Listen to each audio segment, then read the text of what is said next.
სტუმარი გახლავთ დავით მათიკაშვილი, პარლამენტის საპროცედურო საკითხთა კომიტეტის თავმჯდომარე. მოგესალმებით ბატონო დავით, მადლობა გადაცემაში მონაწილეობისათვის. 4 ოქტომბრის მთავარი ორგანიზატორობის ბრალდებით ახალაიას დაკავების სამართლებრივი დეტალების მიღმა არის პოლიტიკური შეფასებები, რომელსაც უხანდილ შემდეგ ვადევნებთ თვალს. 4 ოქტომბრიდან ორ თვეზე მეტია გასული. მას შემდეგ გამოძიებამ არაერთი პირი დააკავა და მათ შორის გარკვეულ კავშირებზეც ილაპარაკა. ამ ცნობებიდან გამომდინარე, უпростоრად რა დასკვნების გამოტანის საშუალება მოგეცათ თქვენ, რისთვის იყო მზადება 4 ოქტომბერს და რა ტიპის მოვლენები იქნა თავიდან ნაცილებული. დღეს თუ ჩანს ეს უფრო მკაფიოდ. ნათია, მოგესალმებით, მივესალმებით ჩვენს ტელემაყურებელს, მადლობას მოგახსენებთ გადაცემაში მოწვევისთვის. თელმა საზოგადოებამ და არა მარტო საქართველოსი, ვინც ობიექტურად აფასებს მოვლენებს, იცის ძალიან კარგად რა მოხდა 4 ოქტომბერს.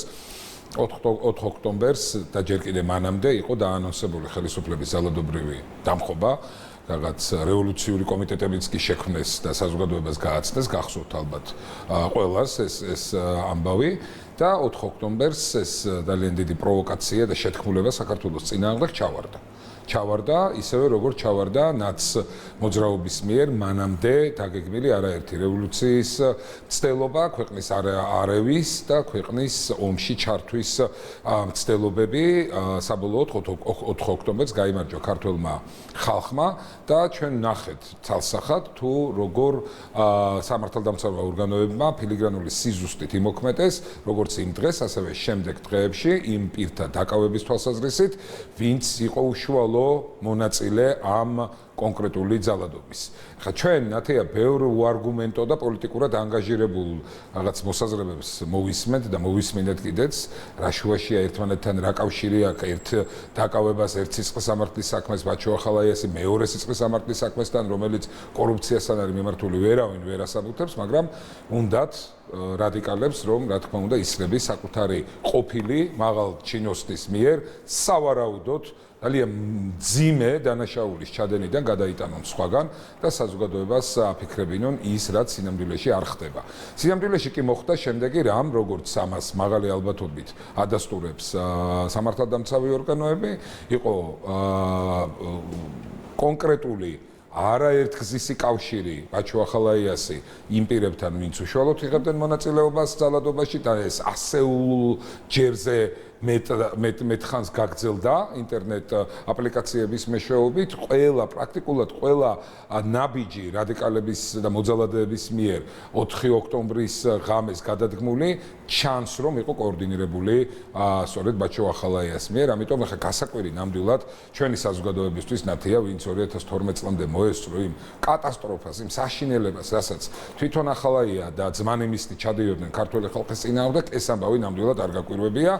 ასე რომ შეეგუოს ყველა რადიკალი, ყველა მოძალადე და მტერი ჩვენი ქვეყნის, რომ ჩაიდენენ დანაშაულს, იქნებიან დანაშაულის ჩადენის სადარაჯოებზე, იყვნენ და მიიღონ ის რეალური სასჯელით, რომელსაც დანაშაულის ჩადენის შემდეგ სიცხეს სამართლის კანონმდებლობა და კოდექსი ითვალისწინებს. ბატონ დავით, კიდევ ერთხელ რომ გავიხსენოთ 4 ოქტომბრამდე პერიოდი. 4 ოქტომბრამდე რამდენიმე კვირის განმავლობაში ოპოზიციის ის ნაწილი, რომელიც ეგრეთ წოდებულ მშვიდობიან დამხობაზე ლაპარაკობდა, ჩანდა, რომ ძალიან დარწმუნებული იყო თითქოს საკუთარი გეგმების წარმატებაში. აი დღეს როგორ ჩანს რა იყო ამის მიზეზი და რამ ჩააგდო ეს გეგმები, აი გარდა ძალოვანი უწყებების მუშაობისა, რომლის ასე ვთქვათ ფილიგრანულ სიზუსტეს გაუსვით თქვენ ხაზი. იყო თუ არა ფაქტორი, მაგალითად არასაკმარისი მხარდაჭერა საზოგადოებისგან?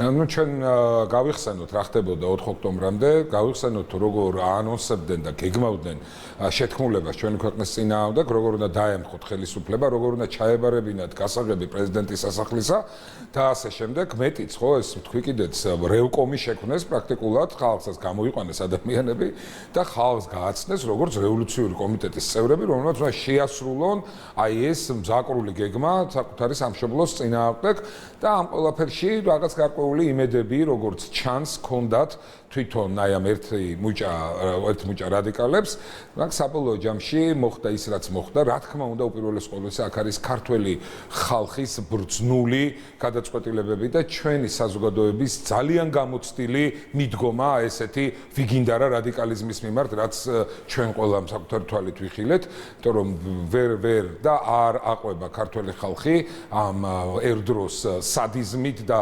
საკუთარი ერის წამებით და წვალებით დაკავებული ექს-ხელისუფლების კვლავ საქართველოს ხელისუფლებაში მოყვანის საქმეს. ვერ ენდობა ამას, ეს არის 2x2 4, ამიტომაც ერთი რომ საზოგადოებისგან მათი ნულოვანი ნდობის პირობებში ბუნებრივია რომ თავიდანვე განწირული იყო ეს შეთქმულება საქართველოს წინააღმდეგ, მაგრამ მეორე მხრივ ეშმაკს არ ძინავს, როგორც იტყვიან და სამართალდამცავმა ორგანოებმა ყველა ის შესაძლო გზები გადაკეტეს, რომელიც მაგალითად იარაღით მომარაგებისთვის თითქოს იყო და მაღალი ალბათობით იყო გათვალისწინებული იგივე სამალავები თბილისთან ახლოს, სადაც სამართალდამცავებმა უამრავი იარაღი იპოვეს. ანუ რა მზაკრული გეგმა როგორ მაღალ ხარისხში ადიოდა, ნათია როგორ სურდათ, როგორც ეთყობა იარაღის შესასრული იარაღის გამოყენება, ამით წინ წასულა პუჩი, ჩვენ ნახეთ ყველამ გამოვიარეთ 90-იან წლები გამოვიარეთ თბილისში ომი და დაპირისპირება და ჩვენი საზოგადოება ხა ამ ვიგინდარა ვითომ პოლიტიკოსების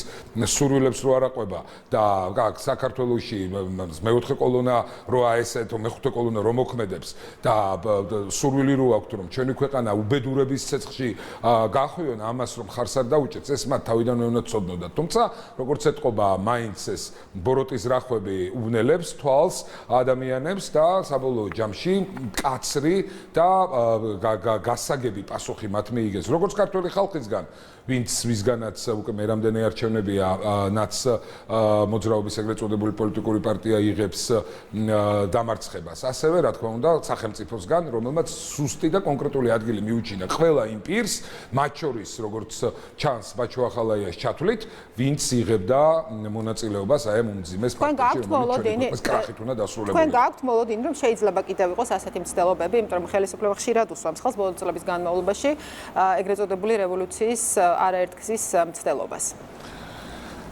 ეს ჯგუფი ადამიანებისა, რომელიც ჩვენის იმედით და ღმერთწმენით საბოლოოდ საკონსტიტუციო სასამართლოს მიერ გამოცხადდება უკანონოდ ეს პოლიტიკური ვითომ პოლიტიკური პარტია, ეგრეთ წოდებული პოლიტიკური პარტია, სინამდვილეში კი კრიმინალური სინდიკატი პოლიტიკურ მანტიებში გახვეული, ისინი მუდმივად ნათიად ცდილობენ რევანშს. ნახეთ, რევანშის ორი გზა არსებობს. ერთი არის საზოგადოების მხარდაჭერა და არჩევნებში სათანადო ხმების მიღება ხელისუფლებაში ამ გზით, ანუ ლეგალური გზით მოსვლა და მეორე არის არალეგალურად გვერდის ავლით კანონებისა ძალადობით ის რაც პრინციპში 2003 წელს მათ უკვე ერთხელ ჩაიდინეს და მათ ეგონათ რომ სახელმწიფოს კვლავ ისეთ უპატივცემულოდ მოექცეოდნენ, ისეთ დღეში ჩააგდებდნენ, როგორც ეს 2003-ში გააკეთეს, მაგრამ ნურას უკაცრავად სახელმწიფო დგას ფეხზე, სახელმწიფო არის ძლიერი და მყარი ისე როგორც 90-იან წლებიდან დღემდე არასდროს არ ყოფილა და რა თქმა უნდა, არც ერთ ჩვენი ქვეყნის მტერს არ მიცემს იმის საშუალებას, რომ თვითონ გაიხაროს და გაახაროს ჩვენი ქვეყნის სხვა მტრები, რომელიც შეიძლება ნაწილი საქართველოში, ხოლო ნაწილი ჩვენი ქვეყნის ფარგლებს გარეთ არის და ყოველთვის ისინი როგორც ქართველი ხალხისგან, ასევე სამართალდამცავი ორგანოებისგან მიიღებენ ადეკვატურ, მკაცრ და სამართლიან პასუხს. კიდევ ერთ თემაზე უნდა ვისაუბროთ, საკმაოდ ხმაურიანი თემა აღმოჩნდა მიმდინარე კვირის დასაწყისში სუსის ყოფილი უფროსის დაკავება. ბრძოლა, რომლის საბოლოო მიზნადაც ხელისუფლება ასახელებს კორუფციის საბოლოო აღმოფხვრას ქვეყანაში, თქვენი პოლიტიკური ოპონენტებისთვის არის არასარწმუნო და ისინი ხშირად აპელირებენ იმაზე, რომ თუ კი ყოფილი მაღალჩინოსნების გარკვეული ბრალდებულობა დადასტურდება კორუფციულ გარიგებებსა და სკანდალებში, ეს იმას ნიშნავს, რომ პოლიტიკური გუნდი არის მთლიანად ამაზე პასუხისმგებელი. აი ამ თემას და აი ამ ტიპის ეჭვებს, რომელსაც ამტკიცებენ თქვენი პოლიტიკური ოპონენტები, რა პასუხს აქვს ქართული ოცნება? ჩვენ პოლიტიკური ოპონენტები იმდენად განულებულ მდგომარეობაში არიან დღეს რომ მათი მხრიდან წამოსულ ვერც ერთ რაღაც მსგავს უარგუმენტო და მსგან პრაქტიკული მოცემულობისგან დაცლილ მოსაზრებებზე რა თქმა უნდა სერიოზული პასუხისგაცემა არ ღირს. ჩვენ უნდა გავიხსენოთ მოვლენების განვითარება, ჩვენ უნდა გავიხსენოთ ბატონ ბიძინა ივანიშვილის შემოძანება კვლავ ქართულ პოლიტიკაში, ის განცხადებები, რაც მან გააკეთა რამდენიმე წლის წინ და პრემიერ-მინისტრის კაფიო გზავნილი როგორც საქართველოს ასევე მსოფლიო საზოგადოებისთვის, რომ ჩვენი ქვეყანა აპირებს და აკეთებს ამისთვის ყველაფერს, რომ იყოს საუკეთესოთა შორის, ვინც კი კორუფციის წინააღმდეგ იბრძვის და ამისთვის არიშურებს ძალებს. ჩვენ ნახეთ, რომ კორუფცია არის ეს სცენი, რომელიც სამწუხაროდ ამ სცენისგან დღევანდელი მსოფლიო ყველაზე დემოკრატიული სახელმწიფოებიც კი არ არიან დაცდელი, ამიტომ ის რომ შესაძლოა არსებობდეს კორუფციის ფაქტები, ეს არის ერთი მოცემულობა და ეს არის თანამედროვე პოლიტიკის სამწუხაროდ ერთ-ერთი შემადგენელი ნაწილი, რომელსაც ქვეყანა და სახელმწიფო ადეკვატურად უნდა ებრძოლოს. მნიშვნელოვანია თუ როგორ ებძვის შენ ამ მძიმე სენს, საქართველოს გამოავლინა და გამოიჩინა ამ ხრივ ძალიან დიდი მედეგობა და სწორედ რომ ჩვენი აი ამ კონკრეტული მიზნის, სახელმწიფოებრივი მიზნის, ასე დავარქმევდი მე, რადგანაც ბიუჯეტიდან მოპარული ფული პრაქტიკულად ყველა ჩვენთაგანს პარდება, ყველა ჩვენთაგან ის ჯიბეში ხდება ხელის ჩაყოფა და ეს უმძიმესი სენი უნდა დამარცხდეს და ამ ხრივ სახელმწიფო უნდა იყოს მკაცრი და სამართლიანი და ასეც იქცევა. არა აქვს მნიშვნელობა რა სტატუს ატარებდი გუშინ თუ გუშინ წინ და ან რა სტატუს ატარებ დღეს, თუ კი არის მხილება კონკრეტულ სისხლის სამართლის საქმეზე, მეკთამეობა იქნება ეს, კორუფცია იქნება, ბუნებრივია ყველამ უნდა შესაბამისი პასუხი აგოს, ამიტომაც გასაკვირი ამ ხრივ სამართალდამცავთა მოქმედება არ არის, იმიტომ რომ მტკიცებულებები ამასზე მეტყველებს როგორც ეს სამართალდამცავი. კიდევ ერთი საკითხი, რომელიც ძალიან აქტუალურია ეს დღეებია და რომლის მოსაწესრიგებლად ხელისუფლების განზრახვაში ასევე თქვენს ოპონენტებში აქვთ ეჭვი, ეს არის სურსათის მიწოდების ჯაჭვში მაღალი ფასნამატი და სავარაუდო კარტელური გარიგებების კვალი. რამდენიმე მიმართულებით უნდა მოხდეს ამ საკითხის შესწავლა, როგორც ვნახეთ და მოვისმინეთ პარლამენტის, თქვენ როგორც პარლამენტის წევრი, პარლამენტის როლს როგორ ხედავთ ამ პროცესში და როგორ იქნას უნდა დაცული ის ზღვარი, რომ ერთი მხრივ მოქალაქეების საუკეთესო ინტერესები იქნას გათვალისწინებული და მეორე მხრივ არ მოხდეს უხეში ჩარევა ბიზნესში. საქართველოს პრემიერ-მინისტრმა დაანონსა მართლაც უპრეცედენტო მნიშვნელობის მქონე პროცესის დაწყება, რომელიც თავის შინაარსში ჩვენი საზოგადოებისთვის ესე წნეხად დაწოლილ არალოგიკურად და არარელევანტურად მაღალი ფასების დარეგულირებას გულისხმობს საცალო ვაჭრობის ქსელში, სუპერმარკეტებში. ბუნებრივია, ეხლა გვიმოგზაურია, ვიცით ჩვენს, მეც, თქვენს ალბათ საზოგადოების ძალიან ბევრ წარმომადგენელს და თუნდაც იგივე ფირმის, იგივე მაღაზია ევროპულ ქვეყანაში გაცილებით იაფად ყიდის.